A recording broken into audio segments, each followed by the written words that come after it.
مجھے میرے بھائی کی بیوی نے بہت سی باتیں بتائی ہیں۔ وہ کہتی ہے کہ مرد جب تھکا ہوا گھر آتا ہے تو عورت کے سوا اس کی تھکن کوئی اور دور نہیں کر سکتا۔ عورت نہ ہو تو مرد کی روح مرجھا جاتی ہے۔ میں ڈرتی ہوں کہ تمہاری روح مرجھا گئی تو اس کا کیا ہوگا داؤد؟ داؤد ہنس پڑا اور اس کے گال تھپ تھپا کر بولا، تمہاری ان بھولی بھالی باتوں نے میری روح کو تر و تازہ کر دیا ہے۔ تمہیں میری کوئی بات بری تو نہیں لگی؟ فوزی نے پوچھا۔ میرے بھائی کو تو نہیں بتاؤ گے کہ میں تمہارے پاس آئی تھی؟ نہیں، داؤد نے بتایا، تمہارے بھائی کو کچھ نہیں بتاؤں گا، اور تمہاری کوئی بات مجھے بری نہیں لگی۔ ہماری منزل ایک ہے داؤد، فوزی نے کہا۔ مجھے معلوم نہیں کہ دل کی بات کس طرح کہی جاتی ہے۔ تم نے دل کی بات کہہ دی ہے فوزی، داؤد نے کہا، اور میں نے سمجھ لی ہے۔ تم نے ٹھیک کہا ہے کہ ہماری منزل ایک ہے، مگر یہ نہ بھولنا کہ راستے میں خون کی ندی ہے اور کوئی پل نہیں ہے۔ اگر تم ہمیشہ کے لیے میری ہونا چاہتی ہو تو ہمارا نکاح لہو کی تحریر ہوگی، پھر ہماری لاشیں ایک دوسرے سے دور ہوں گی تو ہم اکٹھے ہو جائیں گے۔ راہ حق کے مسافروں کی شادیاں آسمانوں پر ہوتی ہیں اور باراتیں کہکشاؤں کے راستے جایا کرتی ہیں۔ ان کی خوشی میں سارا آسمان ستاروں کی چراغاں کیا کرتا ہے۔ فوزی جب وہاں سے چلی تو اس کے ہونٹوں پر مسکراہٹ تھی۔ اس مسکراہٹ میں مسرت کا تاثر کم اور ایسا تاثر زیادہ تھا، اس میں عزم تھا، کچھ کر گزرنے کا جذبہ تھا۔ 2 دنوں کے بعد کماندار واپس آ گیا، جو المالک الصالح کے نام سیف الدین کا پیغام لے کر گیا تھا۔ اس کی ملاقات المالک الصالح سے نہیں ہوئی تھی، پیغام اس نے پہنچا دیا تھا۔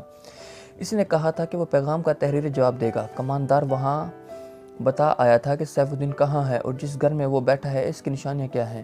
سیف الدین اپنے پیغام کے جواب کا انتظار کرتا رہا۔ جواب نہ آیا، وہ پریشان ہونے لگا۔ تیسرے چوتھے دن بھی وہ بہت بے چین ہو گیا۔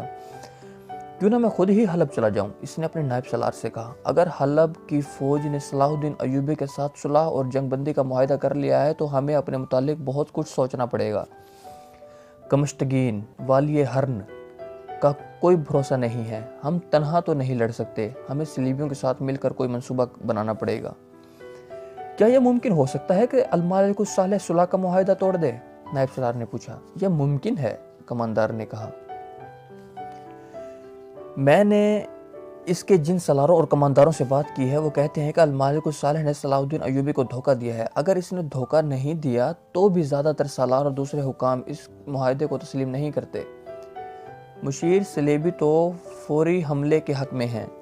آپ کو حلب چلے جانا چاہیے، نائب سالار نے اسے کہا، اور میں موصل چلا جاتا ہوں۔ ایک بار پھر حلب چلو، سیف الدین نے کماندار سے کہا۔ المالک الصالح کو بتا دو کہ میں آ رہا ہوں۔ تم روانہ ہو جاؤ گے تو اگلی رات میں بھی روانہ ہو جاؤں گا، ہو سکتا ہے وہ مجھے ملنا نہ چاہے۔ شہر سے باہر المبارک کے نام سے جو چشمے ہیں وہاں قیام کروں گا۔ المالک الصالح سے کہنا کہ مجھے وہاں ملے، اگر وہ نہ ملنا چاہے تو مجھے المبارک آ کر بتا دینا۔ کیا آپ کا اکیلے جانا مناسب ہے؟ نائب سالار نے پوچھا۔ ان علاقوں میں کوئی خطرہ تو نہیں، سیف الدین نے کہا۔ میں رات کو جاؤں گا، کسی کو کیا خبر کہ والی موصل جا رہا ہے۔ صلاح الدین ایوبی کے جاسوسوں اور چھاپہ ماروں کا کوئی بھروسہ نہیں، نائب سالار نے کہا۔ ان سے ہماری کوئی محفوظ جگہ نہیں ہے۔ مجھے جانا ضرور ہے، سیف الدین نے کہا۔ خطرہ مول لینا ہی پڑے گا۔ آج تم موصل کو روانہ ہو جاؤ، میں کل رات حلب کو روانہ ہو جاؤں گا۔ جس وقت یہ باتیں ہو رہی تھی اس وقت داؤد اور حارث کے کان دروازے کے دراز کے ساتھ لگے ہوئے تھے۔ دونوں وہاں سے ہٹ گئے اور اپنے کمرے میں چلے گئے۔ داؤد گہری سوچ میں کھویا ہوا تھا، اسے سیف الدین کا تعاقب کرنا تھا، لیکن کس طرح؟ سوچ کر اس کا دماغ میں ایک ترکیب آ گئی۔ ہم سیف الدین کے محافظ بنیں گے اور اس کے ساتھ حلب جائیں گے، داؤد نے حارث سے کہا۔ ہم اچانک اس کے سامنے جائیں گے اور کہیں گے کہ ہم آپ کی فوج کے سپاہی ہیں۔ اگر اس نے کہہ دیا کہ دونوں موصل چلا جاؤ تو کیا کرو گے؟ حارث نے پوچھا۔ میں اپنا جادو چلانے کی کوشش کروں گا، داؤد نے کہا۔ اگر یہ بھی ناکام ہو گیا تو پھر یہ بھی حلب نہیں جائے گا، داؤد نے کہا۔ المالک الصالح نے صلاح الدین ایوبی کے ساتھ صلح کر لی ہے تو سیف الدین اس معاہدے کو منسوخ کرانے کے لیے حلب نہیں پہنچ سکے گا۔ اس نے حارث کو سمجھا دیا کہ انہیں کرنا کیا ہے۔ اسی رات سیف الدین بند کمرے میں اپنے نائب سالار اور کماندار کے پاس بیٹھا انہیں آخری ہدایت دے رہا تھا۔ رات کا پہلا پہر تھا۔ پہلے کماندار وہاں سے نکلا، حارث کے باپ نے اسے گھوڑا کھول کر دے دیا۔ کچھ دیر بعد نائب سالار بھی چلا گیا، سیف الدین اکیلا رہ گیا۔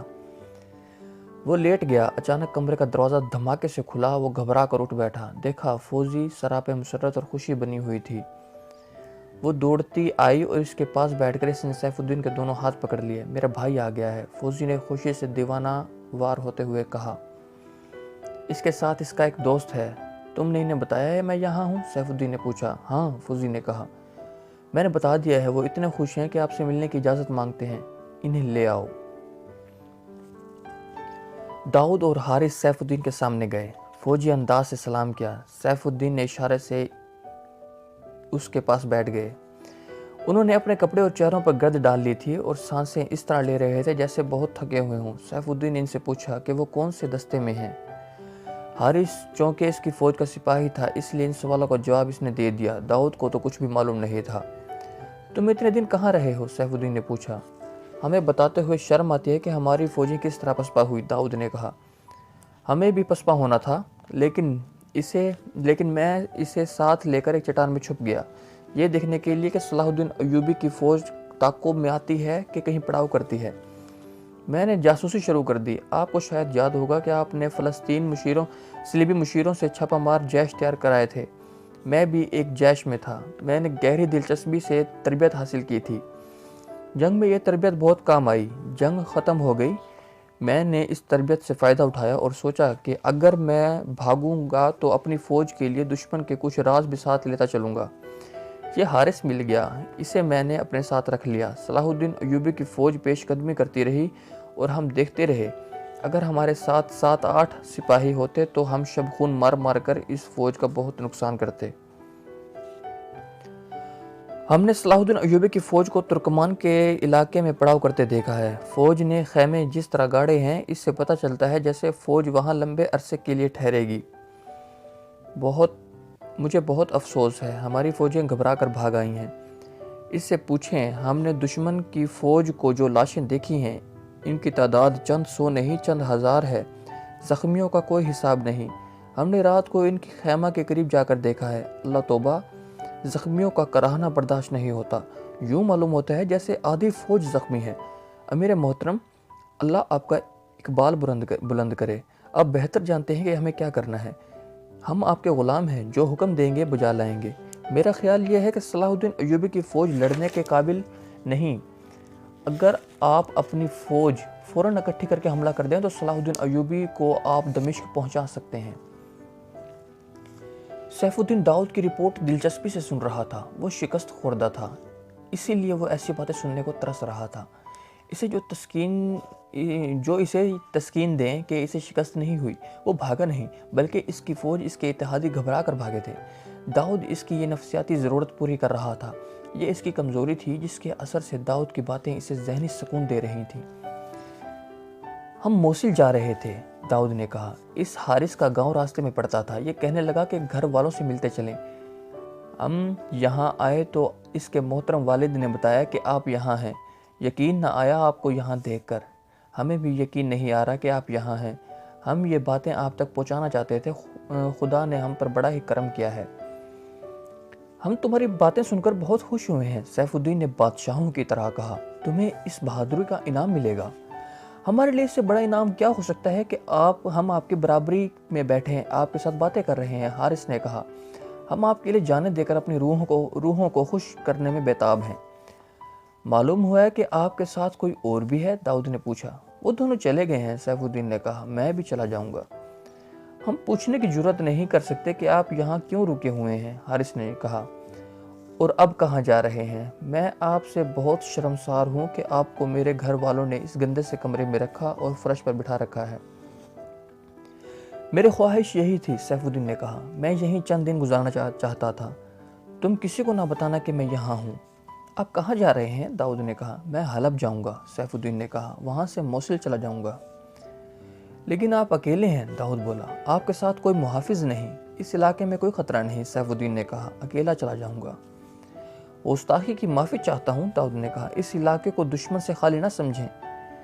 جو میں جانتا ہوں وہ آپ نہیں جانتے۔ صلاح الدین ایوبی کے چھاپہ مار گھوم رہے ہیں۔ کسی نے آپ کو پہچان لیا تو ہم دونوں ساری عمر پچھتاتے رہیں گے کہ ہم آپ کے ساتھ کیوں نہ تھے۔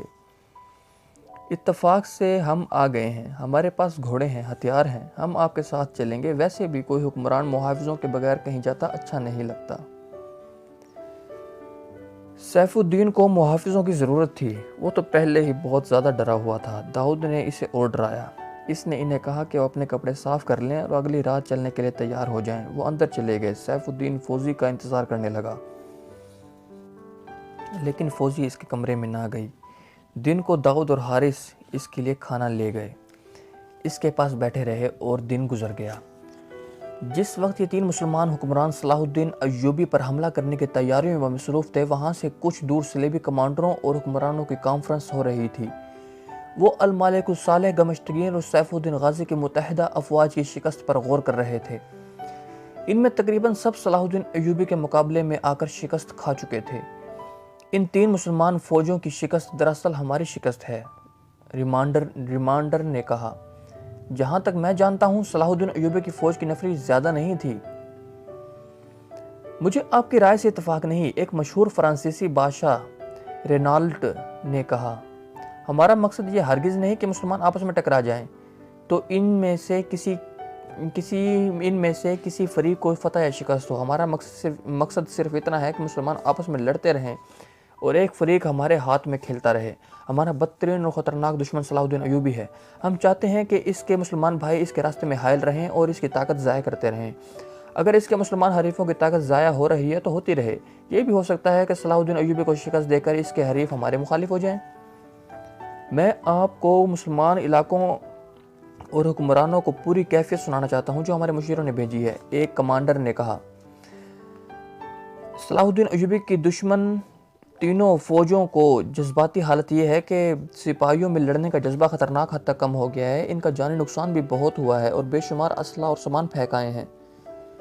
وہ فوری طور پر لڑنے کے قابل نہیں ہیں۔ ہم نے انہیں جو مشیر دے رکھے ہیں انہوں نے مسلمان حکمرانوں کو بڑی مشکل سے صلاح الدین ایوبی پر حملہ کرنے کے لیے دوبارہ تیار کیا ہے۔ صلاح الدین ایوبی حباب الترکمان کے خوبصورت علاقے میں خیمہ زن ہے۔ وہ فوری طور پر پیش قدمی نہیں کر رہا۔ ہمارے مشیر پوری کوشش کر رہے ہیں کہ حلب، ہرن اور موصل کی فوجیں خواہ وہ کسی بھی حالت میں ہوں حملہ کر دیں۔ ہمیں امید ہے کہ صلاح الدین ایوبی کو یہ بے خبری میں ہی جا لیں گے اور اسے مارنے کا ایک یہی طریقہ ہے۔ تو دوستو، امید ہے آپ کو آج کی یہ کاوش پسند آئی ہوگی۔ ویڈیو پسند آنے کی صورت میں اس چینل کو سبسکرائب کریں، ویڈیو کو لائک کریں اور بیل آئیکن پر ضرور کلک کریں اور کمنٹ سیکشن میں اپنی رائے کا اظہار کرنا مت بھولیں۔ ملتے ہیں نیکسٹ ویڈیو میں، تب تک کے لیے اللہ حافظ۔